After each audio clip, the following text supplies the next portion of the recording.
La première semaine de mars 2026 entrera dans l'histoire comme l'une des périodes les plus tendues de ces dernières années. La Terre tremble simultanément sur 3 continents. L'océan Atlantique engendre un phénomène jamais observé dans toute l'histoire des relevés météorologiques.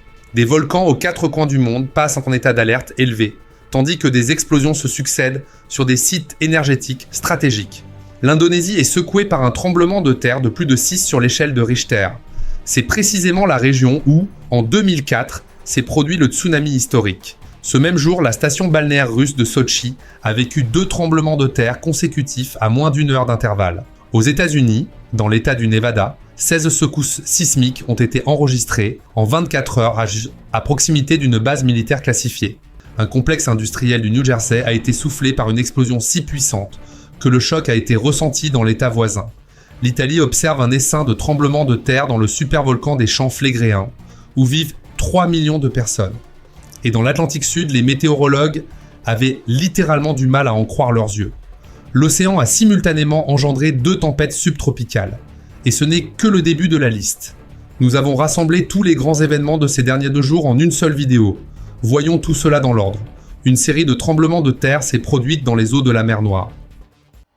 Les secousses ont été ressenties à Sotchi, bien que leur épicentre se trouvât à 23 km du littoral de la ville. Les 2 premières secousses en mer Noire se sont produites en après-midi, à environ 5 minutes d'intervalle, à 15h05 heure de Moscou. Puis une nouvelle vague de secousses a suivi. Elle s'est révélée bien plus forte.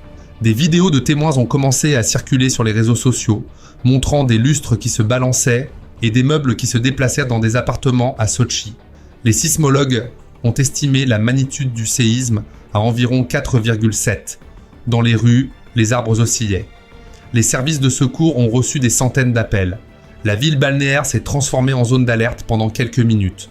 Heureusement, aucun dégât n'a été signalé, mais le fait même de 2 tremblements de terre consécutifs en un tel endroit a poussé les spécialistes à redoubler de vigilance.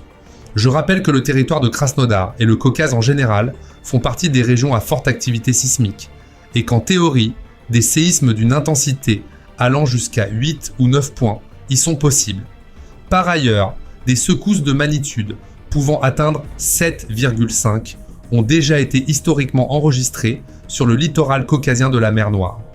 Et ce même jour, mais le matin, de l'autre côté de la planète, un séisme encore plus puissant s'est produit. Sumatra, Indonésie, magnitude 6,1 à 11h56, heure locale, l'île a été secouée par une secousse à une profondeur de 26 km. L'épicentre se situait à 60 km de la ville de Sinabang, dans la province d'Aceh. C'est ce même Sumatra où, en 2004, le tsunami catastrophique a fait des centaines de milliers de victimes en Indonésie et en Thaïlande. Mais les tremblements de terre ne sont pas tout. Ces derniers 2 jours, au large des côtes brésiliennes, les météorologues ont enregistré un phénomène jamais observé auparavant. Dans l'Atlantique Sud, 2 tempêtes subtropicales se sont formées simultanément dans le même océan. Dans toute l'histoire des observations météorologiques, cela ne s'était jamais produit. L'une des tempêtes a reçu le nom de Kayoba. La pression centrale s'élevait à 1003 hectopascales. Des vents dépassant 60 km/h. Le système se déplaçait vers le sud-sud-est depuis les côtes brésiliennes. La marine brésilienne a émis une alerte à l'intention des navires en mer. Il s'agit du premier cas documenté d'existence simultanée de 2 dépressions subtropicales dans l'Atlantique Sud. L'Atlantique Sud engendre rarement des systèmes tropicaux. Les conditions y sont habituellement défavorables. Mais quelque chose a changé.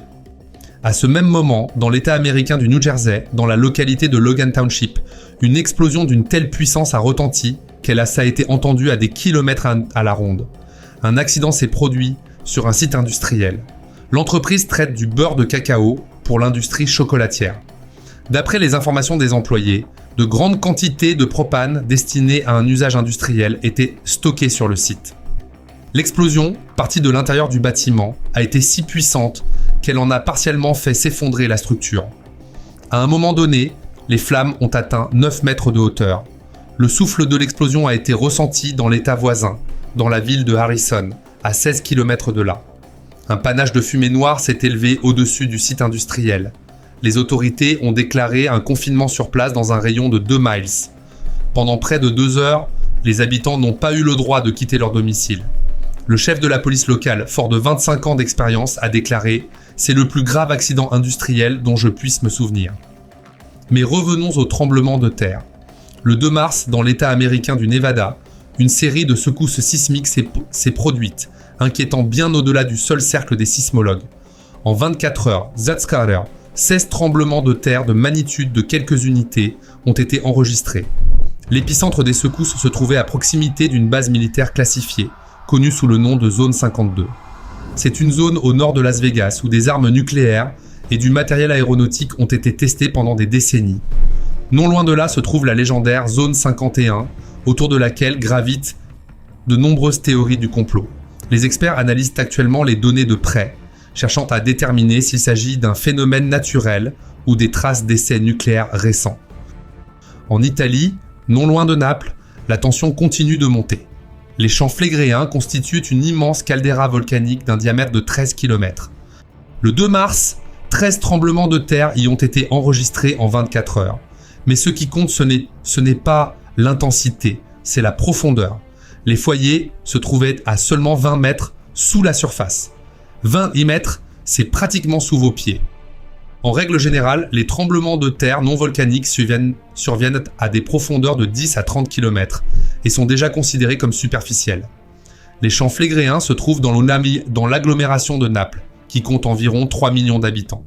La dernière grande éruption remonte à 1536. Mais voici ce qui inquiète les scientifiques.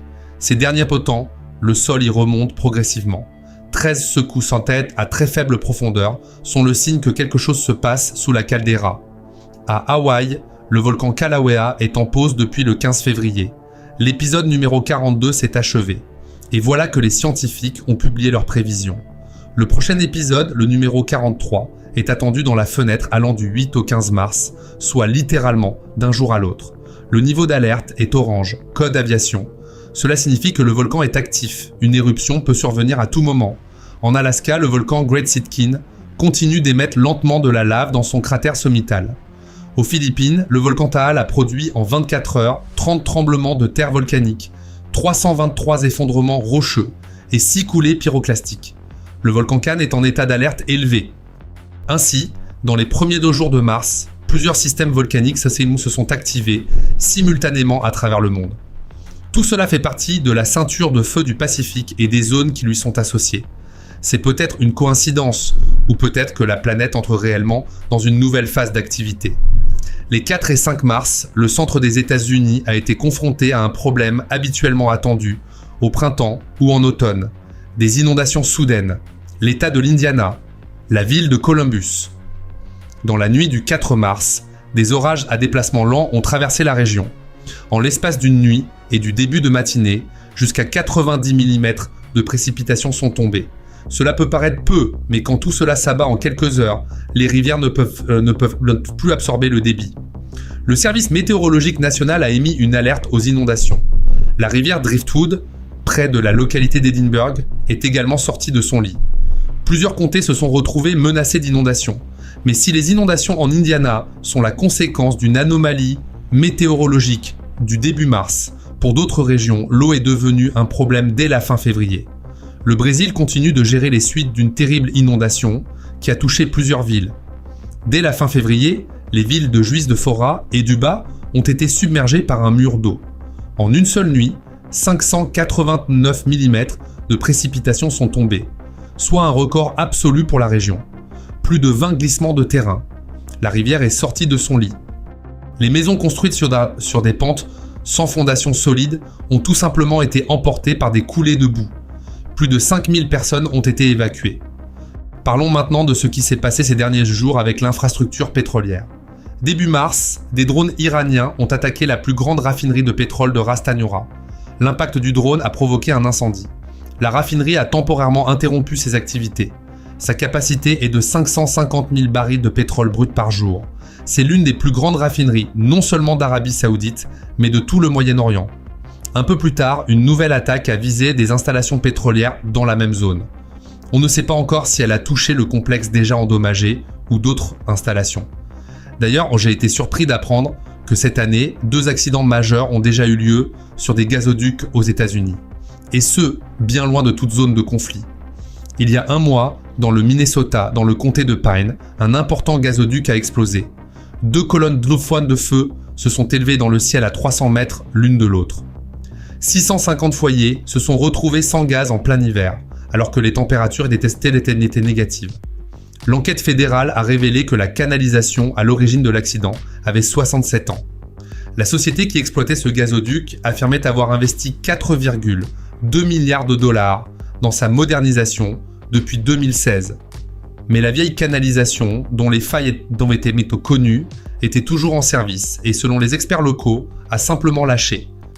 Un peu plus tard, en Louisiane, dans le comté de Cameron, lors d'une opération de maintenance planifiée, une canalisation de 42 pouces du projet Delphi LNG a explosé.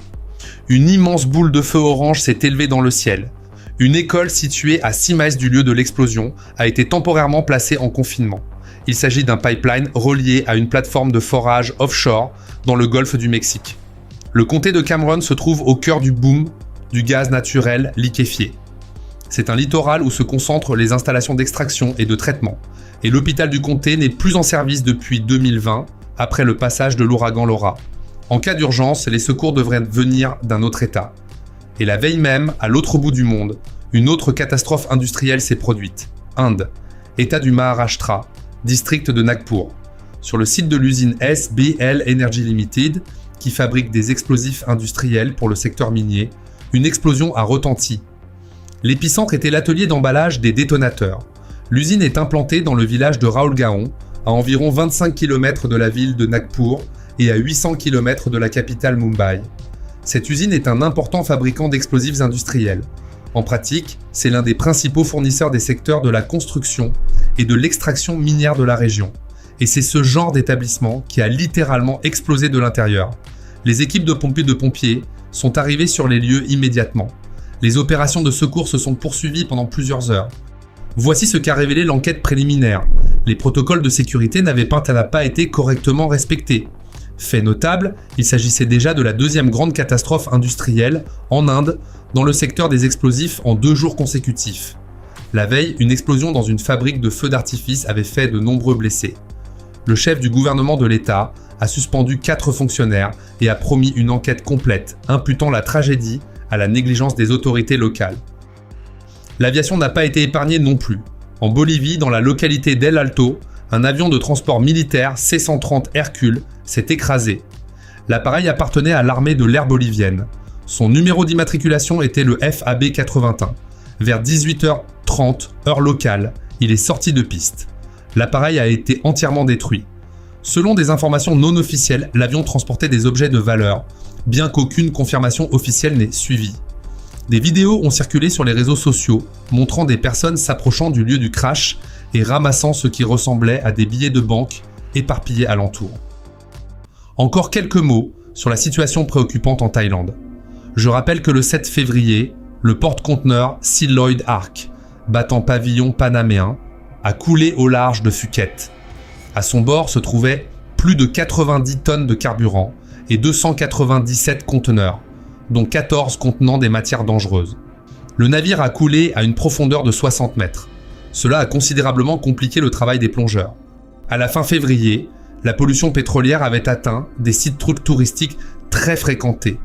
Des boulettes sword de goudron sont apparues sur la Banana Beach de l'île de Coral et sur d'autres plages prisées, puis sur les îles Ratchathai. Un élu local a exprimé une vive inquiétude. Selon lui, 3 semaines s'étaient déjà écoulées depuis l'incident. Mais la situation ne s'améliorait pas. Les images diffusées par la télévision publique montrèrent des habitants qui ramassaient à la main des galettes de pétrole sur les plages, munis de râteaux et de seaux. La marine thaïlandaise a utilisé des dispersants chimiques pour traiter les fines nappes d'hydrocarbures à la surface de l'eau. Actuellement, plus de 30 spécialistes maritimes poursuivent la collecte des boulettes de fioul résiduel sur les plages et les côtes rocheuses. Le ministre des Ressources naturelles et de l'Environnement a ordonné la mise en place d'un suivi environnemental intensif. Ce n'est pas la première fois que la Thaïlande est confrontée à un problème d'une telle ampleur. Si vous pensez que les îles touristiques de Thaïlande sont un paradis écologiquement préservé, ce n'est pas tout à fait exact. Ces dernières années, le pays a connu 130 marées noires, touchant plus de 23 provinces. C'est le signe d'un problème systémique. Les experts soulignent que les marées noires peuvent avoir des conséquences durables sur les écosystèmes côtiers autour de Phuket et des îles voisines, et qu'une évaluation continue est nécessaire pour mesurer l'impact de la pollution marine. C'est tout pour l'instant. Si cette vidéo vous a plu, n'oubliez pas de mettre un like et abonnez-vous à la chaîne pour ne manquer aucune nouvelle publication.